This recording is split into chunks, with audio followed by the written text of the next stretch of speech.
예, 여러분 안녕하십니까? 오늘은 공부 방법에 대해서 우리 수강생 분께서 질문을 해주셨습니다. 9월 18일 날 질문을 해주셨으니까 바로 며칠 전입니다. 근데 이 질문을 선택한 배경은 지금 저희 학원에서 공부하시는 분들이 아마도 이분과 거의 비슷한 정도의 고민을 하고 계시지 않을까 싶어서 이 질문을 골라봤고요. 그 다음에 또 이 부분에 대해서 제가 좀 드리고 싶은 말씀을 좀 솔직하게 좀 드리도록 하겠습니다. 먼저 내용을 한번 보시겠습니다. 안녕하십니까? 저는 현재 잠실에서 수업을 듣고 있는 학생입니다. 기본서반 첫 수강이시니까 우리를 보면 이제 A에 해당되시는 분이죠.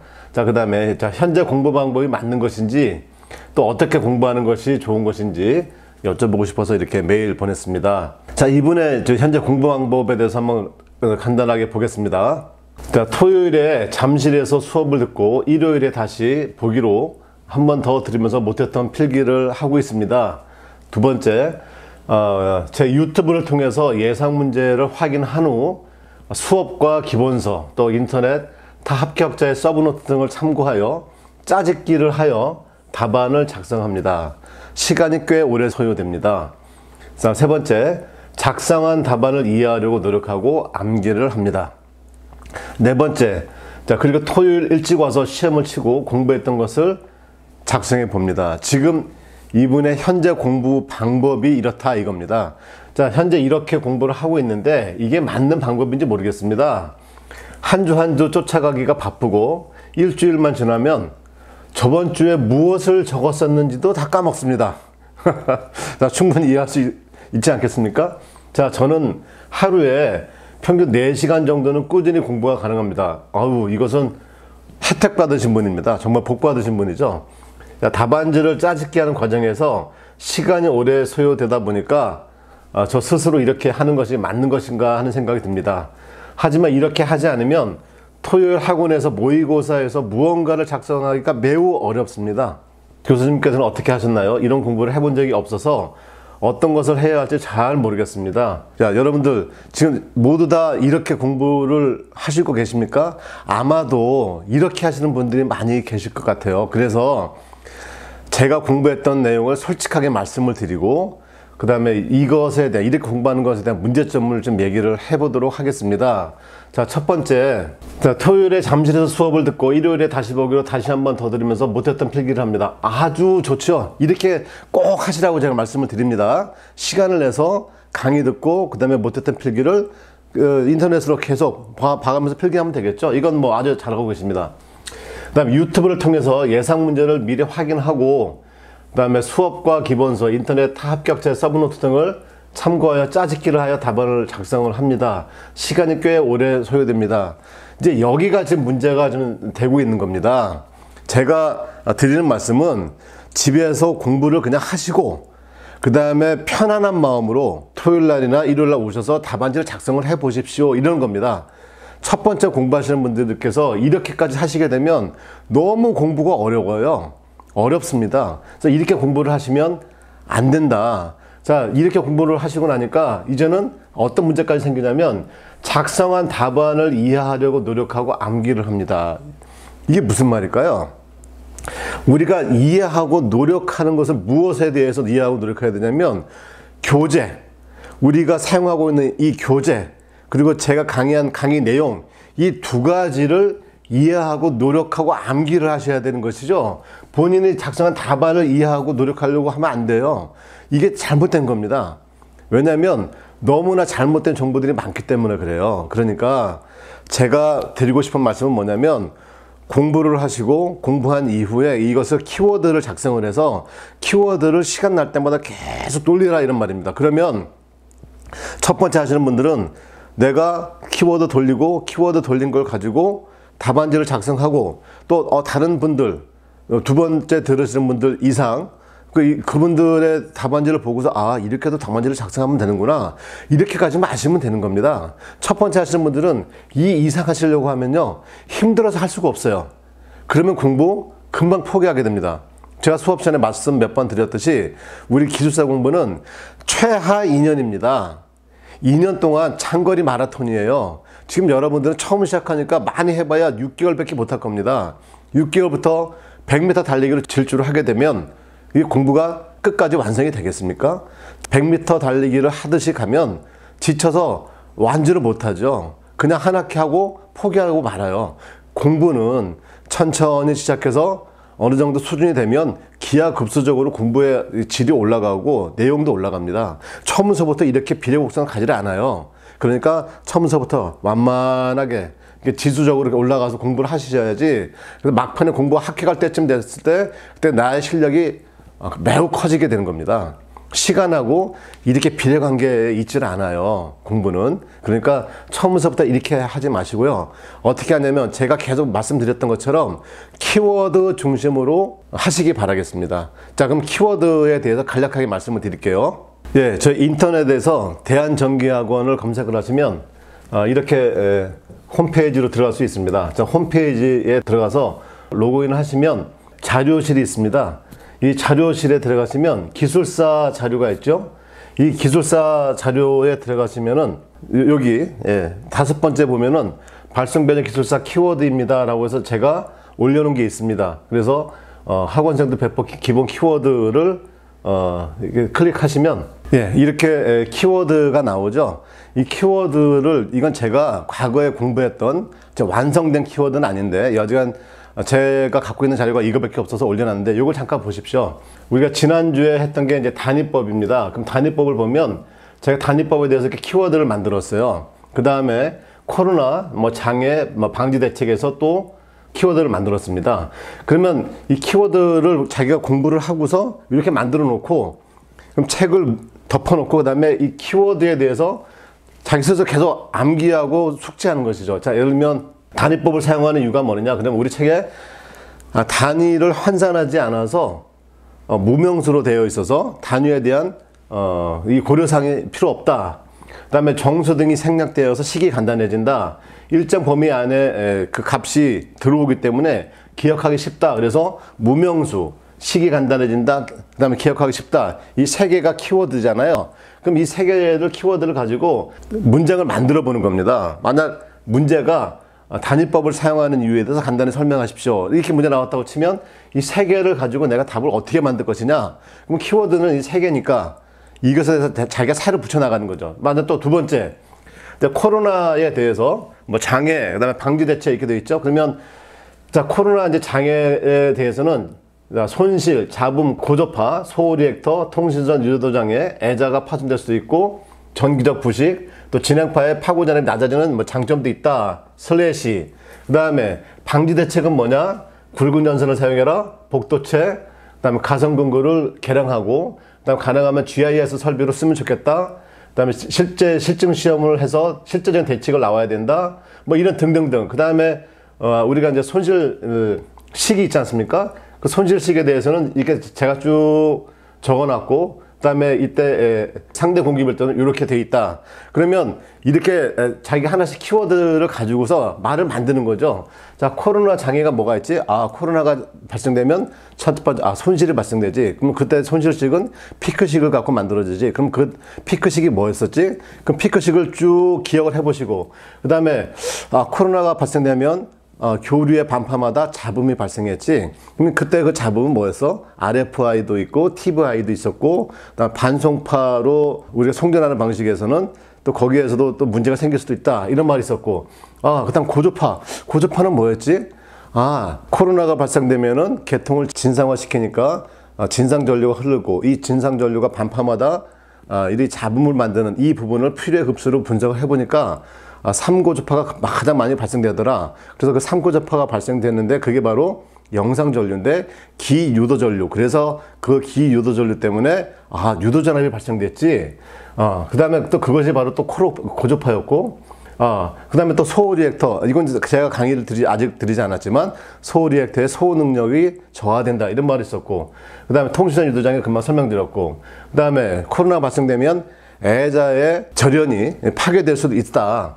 그 다음에 부식은 또 전기적 부식이다. 그래서 오존이 만들어졌지. 그럼 오존이 어떻게 만들어졌지? H2O. 그래서 거기서 이제 나오는 식을 가지고 O2가 만들어지면 O2 3개가 오존 두 개가 만들어지고, 그럼 오존은 강산성이었지, 얘 때문에 전기적 부식이 일어났지, 이렇게 어떻게 계속 머릿속으로 자기 나름대로 말을 만들어서 다 이해를 해야 되는 거죠.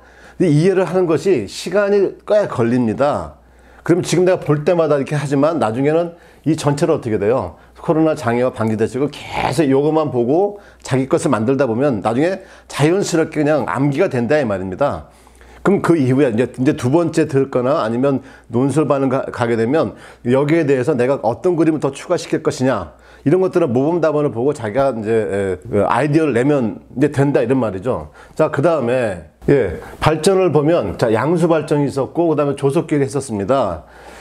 자, 양수 발전, 그러면 정의, 필요성, 고려사항. 그러니까 기본적으로 양수 발전에 대해서 설명하세요. 그러면 양수 발전이 뭐지? 정의. 그 양수 발전이 왜 필요하지? 필요성. 그 다음에 무엇을 고려해야 되느냐? 고려사항. 이 세 개는 기본 세트다 이런 말입니다. 그러면 제가 자, 양수 발전의 정의. 그러면 양수 발전이 뭐지? 심야 경부화 하실 때 발전 전력이 멈춰야 되니까 이렇게 되면 손실이 많이 발생돼. 그래서 이것을 하나의 부하를 인위적으로 만들어야 되는구나. 그래서 인위적으로 부하를 만들어야 되니까 모터 부하를 만들고 전동기 부하를 만들어야 되니까 얘를 뭔가 퍼 올리는, 그래서 값싼 또 심야 전력을 이용해서 양수에 되었다가 그다음에 피크 때 발전하는 방식이었구나. 그러면 얘가 왜 필요했지? 첨도 대응력이 필요했었고, 부하 추정성, 그 다음에 기동정지, 신규 수력 발전의 신규 고갈이 부족됐고, 그 다음에 기저 전원이나 이런 수량의 관점에서도 접근을 해야 되겠구나. 그 다음에 얘에 대해서 또 하나를 뭐냐면 이제 효율이 있었죠. 입력분의 출력인데 전동기 입력분의 발전기 출력이었다. 이렇게 해서 만들어진 식이 있지 않습니까? 그 식 자체도 10점짜리 계산 문제라고 했잖아요. 그러니까 그 부분도 또 기억을 해 두셔야 되고, 계통에서 차지하는 의미가 무엇이냐. 그래서 제가 5개 적어드리지 않았습니까? 그럼 계통에서 차지하는 의미를 하나씩 이렇게 보시란 말이죠. 이렇게. 그러다가 자기 스스로 말을 만들어 보고, 그 다음에 이거를 지워버리는 거예요. 그럼 머릿속에 완전히 다 이해가 될 때까지. 그렇게 하시라는 얘기고, 그 다음에 또 뭐 했냐면 조속기 했죠. 그럼 조속기에 대해서 시험 문제가 나오면 기본적으로 조속기의 개요, 무엇을 하는 기기냐, 그 다음에 구조가 어떻게 되어 있느냐, 원리가 어떻게 되어 있느냐, 그 다음에 적용을 어떻게 하느냐, 그 다음에 작동 원리는 어떻게 되어 있느냐, 그 다음에 성능, 조속기의 성능은 무엇을 갖고 얘기하느냐, 이런 식의 기본적으로 포맷들이 있단 말입니다. 그 포맷을 제가 이렇게 다 적어 놓은 거예요, 제가 공부할 때. 자, 그러면 조속기는 뭐 하는 것이냐? 속도를 일정하게 한다. 수차의 회전 속도를 일정하게 한다. 수차의 회전 속도 곧 계통의 주파수구나. 그럼 발전기의 주파수를 일정하게 만드는 것이다. 이게 바로 조속기의 개요죠. 그 다음에 구조와 원리. 구조 뭐 했지? 스피더가 있었고, 그 다음에 밑에 활동안이 있었고, 활동안의 지렛대 역할로 부동관이 있었고, 부동관 밑에 배합밸브에서 서버모터에서 수구 개폐 장치로 연결되는 거구나. 그러면 스피더가 상승하거나 하락하게 되면 활동안이 어떻게 움직이고, 그때 부동관이 어떻게 움직이고, 그때 기름을 가지고 서버모터를 어떻게 움직여주면 수구가 개폐된다. 이런 것들이 머릿속으로 계속 그려져야 되죠. 그러면 조속기 자체도 그림이 그려지지 않겠습니까? 계속 그 연습을 하시는 거죠. 그러면 이제 또 성능도 이렇게 보면 조속기의 성능이 뭐였지? 속도 조정률과 속도 변동률이 있었지. 그럼 속도 조정률은 뭐 하는 것이지? 전자주권이 발전기 병렬 운전에서 부하가 변동했을 때 속도 조정률에 의해서 자기가 얼마만큼 부하를 분담해야 하느냐 하는 그 정도를 정하는 것이 속도 조정률이었구나. 그럼 속도 변동률은 뭐였지? 부하가 급변했을 때 조속기가 응동하기 전에, 조속기 응동하기 전, 그게 부동시간과 폐쇄시간이었지. 그걸 불감응시간이라고 또 설명했었구나. 그럼 이 불감응시간 동안에 속도가 올라가겠지. 왜 올라가지? 조속기가 응동하지 않았기 때문에, 물량이 변동하지 않았기 때문에. 그러니까 물량은 일정하고 부하는 변동하니 회전 속도가 변동하는데, 이때 속도가 낮아지는 건 문제가 되는 거 아닌데 속도가 올라가는 게 문제가 되는구나. 왜 속도가 올라가지? 부하가 떨어졌으니까. 그럼 얼마만큼 상승하는 거야? 너무 상승하면 안 되지. 그래서 30%까지만 인정을 해주는구나. 이런 식으로 하나씩 이해를 하시라 이 말입니다. 이해를 하시고 나서 이것을 이제 덮어버리고 나면 처음부터 하나씩 또 생각하는 거죠. 조속기, 문제가 나오면 첫 번째, 무엇 하는 기기야? 그 다음에 어떤 원리가 있었지? 원리 따지려고 하면 구조가 있었지? 그럼 구조를 내가 그림을 그리고. 그렇죠? 그렇게 해서 하나하나씩 머릿속에 정리를 하시라 이 말입니다. 공부는. 그러면 실제로 처음에 이렇게 키워드만 만들 때 시간이 걸릴 뿐이지, 키워드를 만들어 놓고 나면 그 이후에는 요 두 줄만 보면 되는 거 아닙니까? 요 한 줄, 요거 한 줄? 그래, 그래서 내가 지하철 타고 다닐 때나, 그 다음에 버스 타고 다닐 때나, 아니면 뭐 잠깐 뭐 화장실 갔을 때나 책을 갖고 가는 게 아니고 요 두 줄만 출력해서 이렇게 계속 보면 되는 거죠.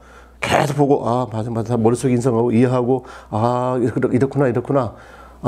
또 덮어놓으면 또 모를 수도 있어요. 그때 되면 다시 어떻게 돼? 여길 다시 봤는데 몰라. 그럼 어떻게 해요?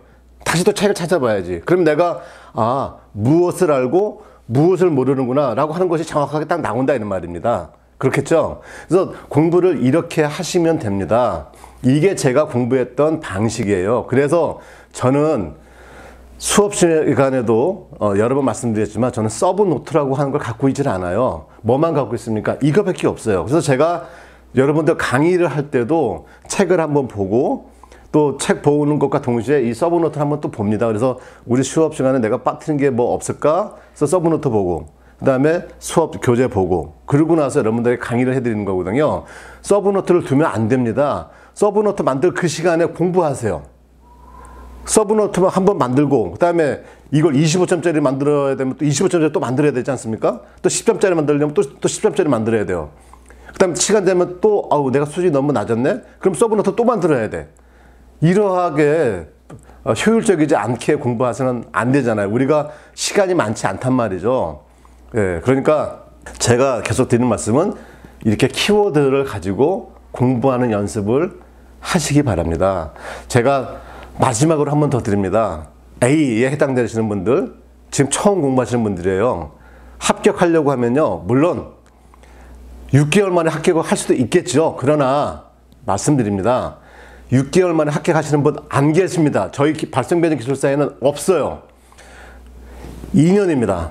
제가 지금까지 1년 반 만에 합격하신 분 딱 한 번 봤습니다.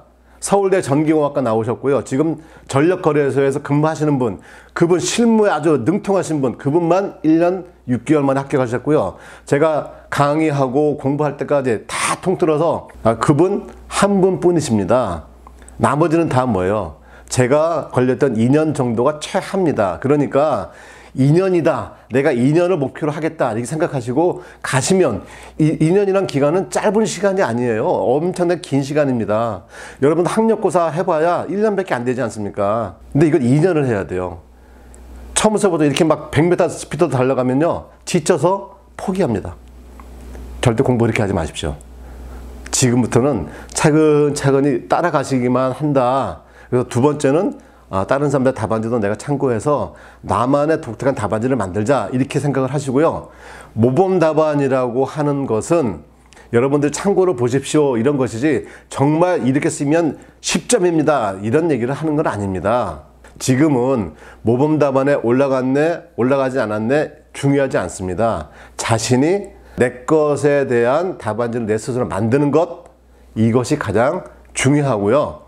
그것을 만들기 위해서 공부를 하는데 서브노트를 만들지 말고 시간이 되는 한 이렇게 키워드를 만들어서 키워드를 반복 숙지하는 것이 가장 중요하다. 자, 그 말씀을 드리도록 하겠습니다. 자, 여러분 꾸준하게 공부하셔서 좋은 성과를 얻으시기 바라겠습니다.